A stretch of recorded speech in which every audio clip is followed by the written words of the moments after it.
시사의 라이트를 켜다 따뜻한 시사, 시사온 시간입니다. 오늘도 시사평론가이자 한동대 커뮤니케이션 학부 주재원 교수 나오셨습니다. 교수님 안녕하세요. 네, 안녕하세요. 네, 요즘 신학기 준비로 많이 바쁘시죠? 네, 이제 뭐 모든 이제 즐거운 시간들이 끝나고 이제 새로운 봄학기를 맞아서 이제 캠퍼스에 또 활력이 네. 또 돋아나고 있는 계절이 오는 것 같습니다. 네, 학생들만큼이나 또 교수님들도 새로운 학생들을 만날 생각이 좀 설렐 것 같은데, 네, 설렘 반, 기대 반, 뭐 또 두려움 반 그렇습니다.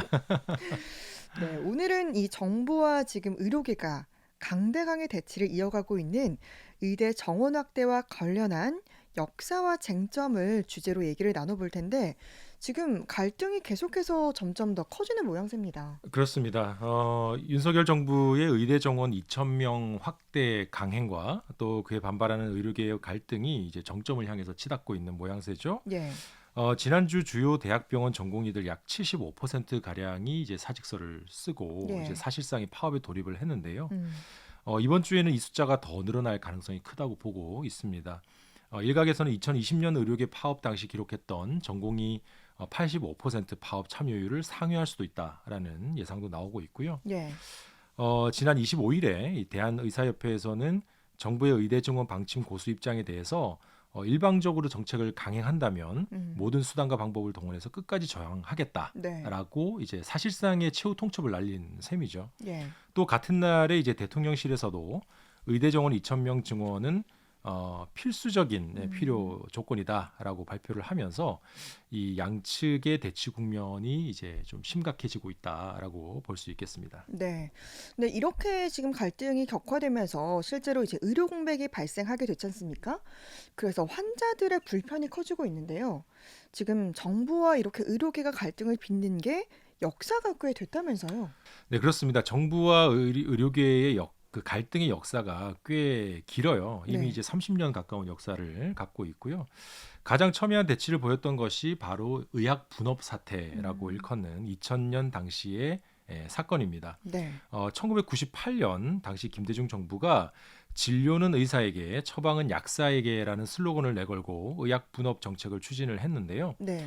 그래서 이제 그 병원에서의 약 조제를 약국으로 일원화하고 의사는 이제 진료와 처방전 작성, 그리고 약사는 처방과 조제라고 하는 이 선진국 대부분에서 실시하고 있는 분업화된 시스템을 음, 도입하겠다라고 하는 것이 당시 정부의 주장이었거든요. 네. 근데 이제 당시 이에 대해서 2000년 2월부터 이제 대한의사협회 주도로 의약분업 반대 음, 의료계 집회 파업에 돌입을 했었고요. 네. 당시 7월에는 이제 전공의들도 파업에 들어가면서 이제 의료계가 굉장히 극한 또 음, 혼란에 이제 가중되었던 경험이 있습니다. 네. 이게 심지어 당해 9월에는요 의대 교수들 역시도 외래 진료 거부를 하면서 의료 대란이 전 국민적으로 굉장히 좀 심각한 국면을 맞았던 경험이 있죠. 네. 그때 당시를 보니까 이제 제가 초등학생 때였더라고요. 그래서 뭐 잘 몰랐었는데 지금은 보면 당연하게 병원에서 진료를 받고 또 처방전을 받으면 음, 약국에서 약사에게 약을 받게 되잖아요. 그렇죠. 근데 이게 의약 분업이라는 그런 큰 진통을 겪고 나서 이뤄진 일이었네요. 맞습니다. 결국 이제 의약 분업을 둘러싼 대혼란의 이 수습은 이제 의사 약사 단체와 또 정부 국회 간의 대화와 타협을 음, 통해서 결국 이루어졌고요. 네.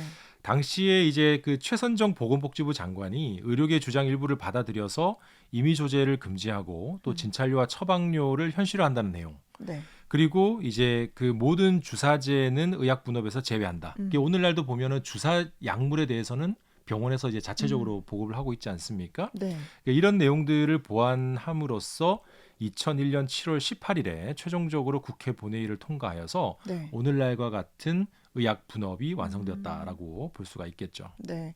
그러니까 이런 큰 갈등이 있었지만 결국은 대화와 타협을 통해서 문제가 해결된 건데 뭐 하지만 알고 보면 지금의 이런 의대 정원 문제 발단이 그때부터 시작됐다라고 해도 과언이 아니겠네요. 맞습니다.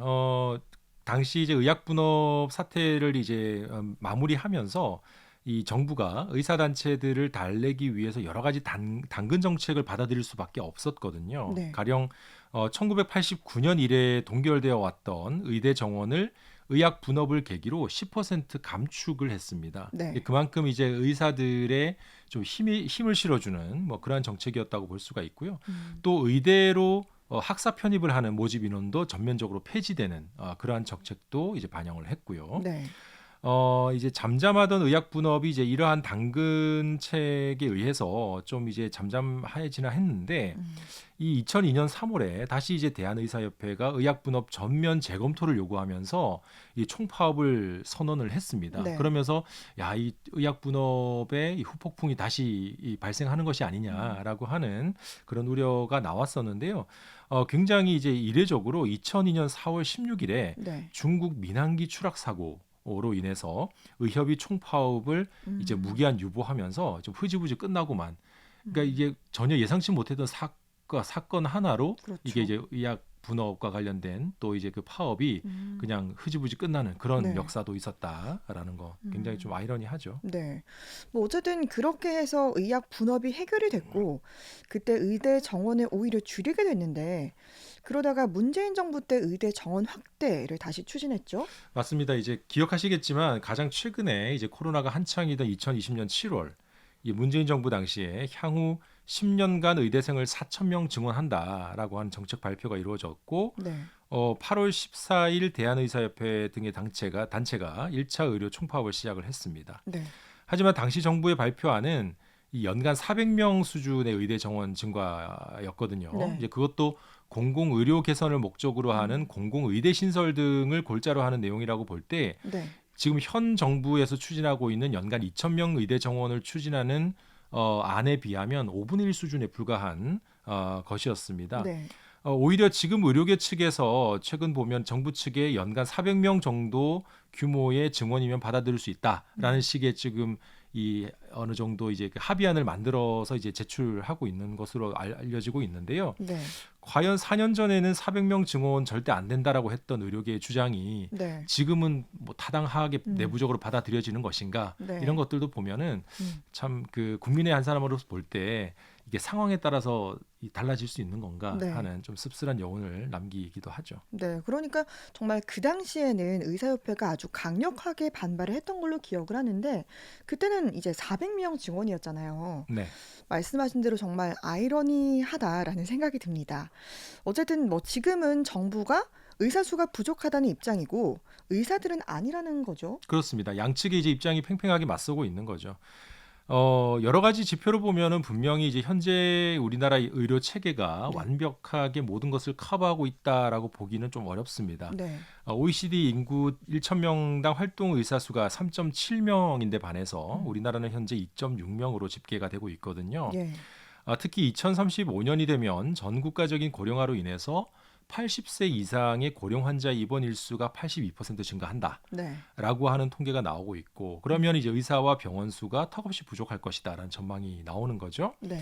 근데 반면에 이제 의료계에서는 한국의 저출생으로 인한 인구 감소를 근거로 해서 2047년에는 오히려 활동 의사 수가 OECD 평균보다 더 많아진다라고 주장을 하고 있습니다. 네. 이제 결국 정부나 의료단체 모두 본인들이 보고 싶어하는 부분만 보고 이야기를 하고 있기 때문에 지금 대화가 제대로 이루어지지 않고 있는 모양새거든요. 네.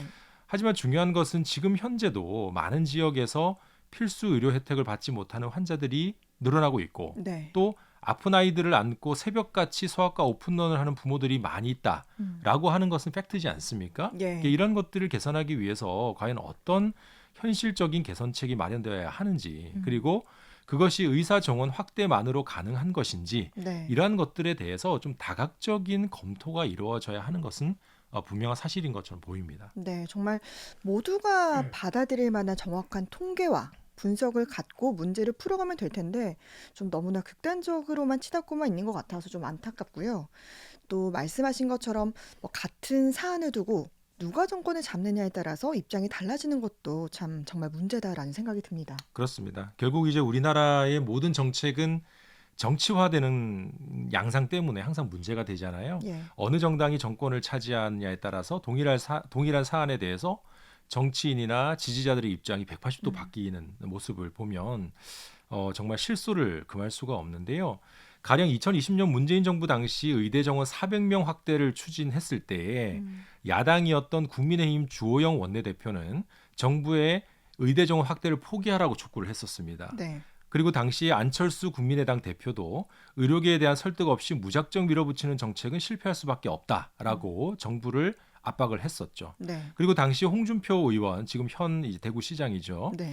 홍준표 당시 의원 역시도 의료계 입장에 힘을 실으면서 음.